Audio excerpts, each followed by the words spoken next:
Our scripture this morning is taken from John's Gospel, chapter 20, 24 through 28. But Thomas, who was called the twin, one of the 12, was not with them when Jesus came. So the other disciples told Thomas, "We have seen the Lord." But he said to them, "Unless I see in his hands the print of the nails, and place my finger in the mark of the nails, and place my hand in his side, I will not believe." A week later, his disciples were again in the house, and Thomas was with them. Although the doors were shut, Jesus came and stood among them and said, "Peace be with you." Then he said to Thomas, "Put your hand here, and see my hands, and put out your hand, and place it in my side. Do not be faithless, but believing." Thomas answered him, "My Lord and my God."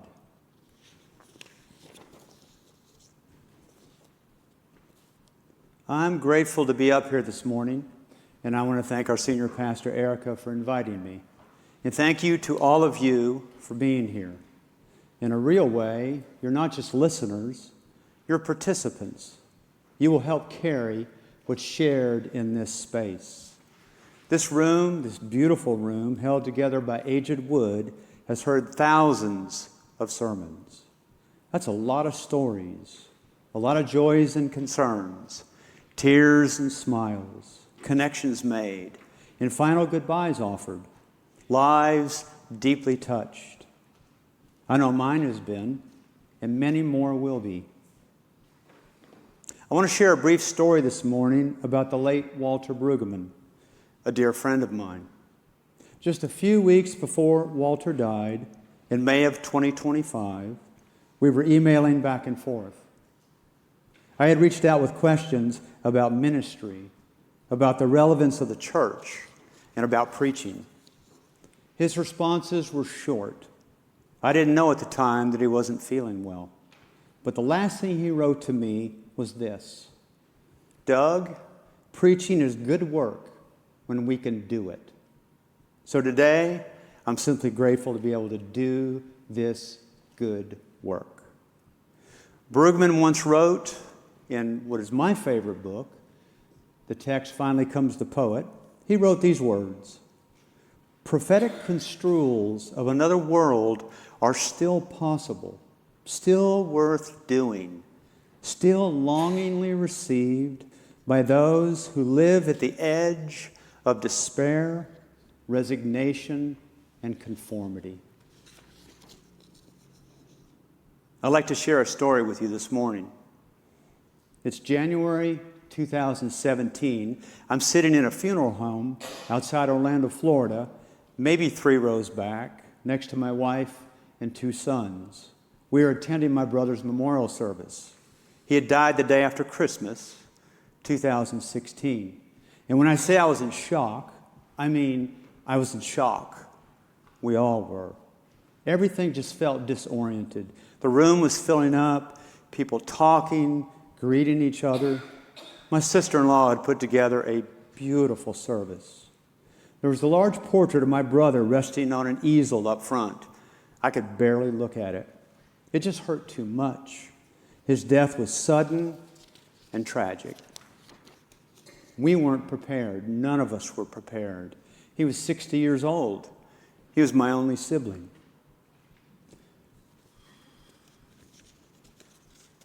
By that point, both my parents were gone, my maternal grandmother too. And then during the service, a slideshow started playing. Just a mix of photos, random photos, no predictable order, moments spanning his life. My memory could barely keep up with the pace of the slides.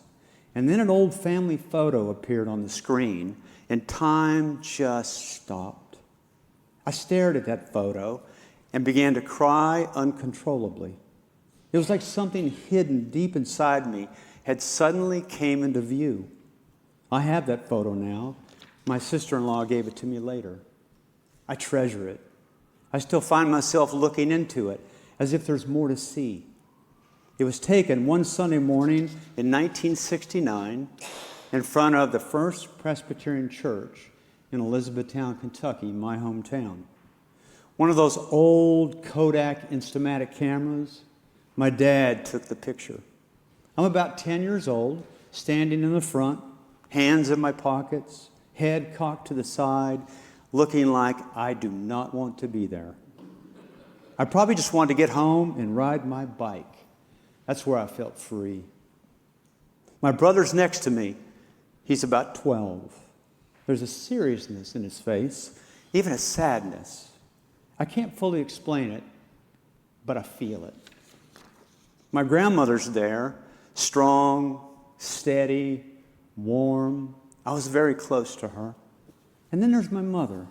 She's 43 years old in that picture, standing just behind my brother, her hand resting at the crook of his neck. And every time I look at that, it speaks to me. It feels like connection, but also a longing, like, I want to be close to you, son. Can we be close? She's smiling, but it's the kind of smile that feels held together. 5 years later, when my mother was 48, she had a terrible accident. One Saturday night, after too many drinks at the country club, she fell down a flight of stairs. She lay at the bottom, nearly dead. She had hit her head on an iron railing and crashed into a large plate glass window. There was spinal fluid coming out of her ear. They thought she would either die or live with severe brain impairment. And somewhere in that space, semi-conscious, she had an encounter with God. She asked to be healed and promised she would follow him the rest of her life. And she was healed, and she followed him. That woman loved God. Now, when I look at that photograph, I don't just see a moment in time. I see a family. I see relationships, complicated relationships, imperfect people. I see love and tension and longing. I see a story that wasn't finished yet. All of it held in one still frame. Every picture tells a story, doesn't it? This one sure does. These people are gone now. It's as if they just vanished. But somehow, they are still alive in me and in that picture. And it makes me wonder, what looks like a still image is often filled with far more than we realize. And I think Thomas's encounter with Jesus is like that. On the surface, it's just a story on a page, almost like a snapshot. But if we slow down and really look, there's a lot happening in that moment. Grief, doubt, longing. It's deeply, deeply human. And something more may be happening right in front of us. Let me tell you what I think is at the core of this encounter Thomas has with Jesus. It's something every one of us knows, even if we don't always have words for it. It's that deep human fear that something inside of us is coming apart or will come apart. And we don't know if we can hold ourselves together. That's anxiety at its deepest level. It doesn't always show up that way, but underneath, things feeling like they're falling apart. And when we get to that place, what do we need? We need to be seen. We need to be understood. We need someone who doesn't turn us away. Because sometimes we even turn on ourselves. You know what I'm talking about, those internal voices of criticism and condemnation and judgment. And we're left trying to hold ourselves together with nothing solid to hold on to. And even the most loving people in our lives, as good as they are, can sometimes feel just a little unsafe. Not because they're bad, but because they're human. So what do we do with that? What I want to suggest is this. Jesus doesn't just teach the truth. He becomes a steady, non-judging presence. A presence we can internalize, live on the inside with. A kind of inner steadiness, like a friend on the inside.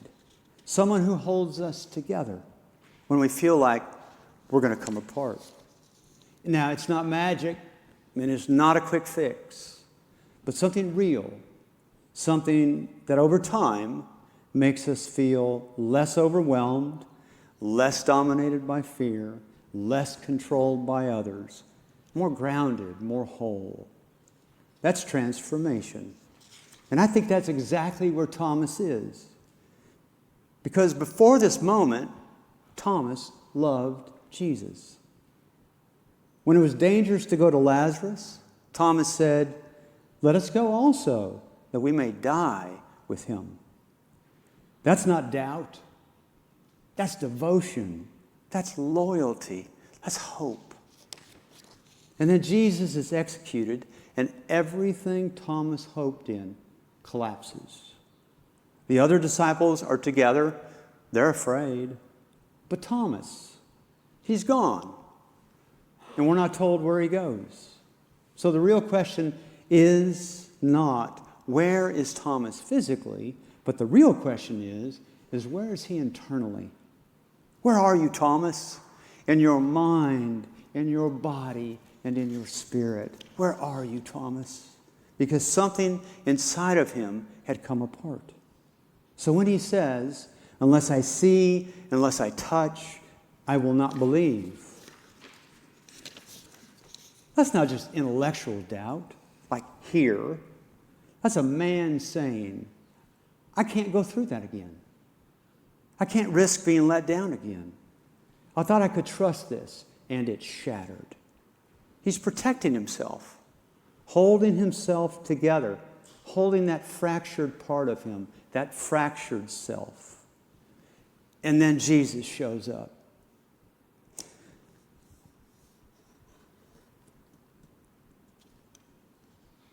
And notice this. Jesus does not shame him. He doesn't correct him. He doesn't lecture him. He meets him. He meets him. He sees him without Thomas having to explain nothing. "Put your fingers here, Thomas. See my hands, Thomas. Reach out your hand, Thomas. Put it in my side." Now that's not a rebuke. That's a generous invitation. It's as if Jesus is saying, "I know what's happened inside of you, Thomas. I know what broke, and I'm not going anywhere, and I will never go anywhere." This is perfect empathy. Jesus becomes for Thomas what Thomas cannot be for himself in that moment. And that is the good news. A steady presence, a safe presence. And something happens inside Thomas. And Thomas says, "My Lord and my God." That's not just belief. That's not just checking a box. That's something inside of him coming back together. A reintegration, a reconnection. And notice what Jesus shows him. His wounds, the marks of what the world had done to him. Maybe they're not just proof. Maybe they're recognition. Jesus saying, this is what the world does. It wounds, it breaks, it overwhelms. We all know that. Life can hit hard. We all know that. Life can hit hard. We lose people we love. We face what we didn't expect. And then something inside of us can start to feel like it's going to come apart. And I'm indebted here to the work of a pastoral theologian named Donald Capps and a renowned psychoanalyst named Heinz Kohut, who both, in different ways, help name this human experience, a feeling like we're coming apart on the inside. Kohut believed that what we need most in those moments is not an explanation, but empathy. Not someone to analyze us, but someone who understands us from the inside. And when you look at this story, that's exactly what Jesus gives to Thomas. And the invitation in this story is this, that the same Jesus who met Thomas meets us. Not with shame, not with distance, but with presence. And maybe the question for us this morning is this: where are you? Where am I? Not physically, but on the inside. What feels like it's coming apart?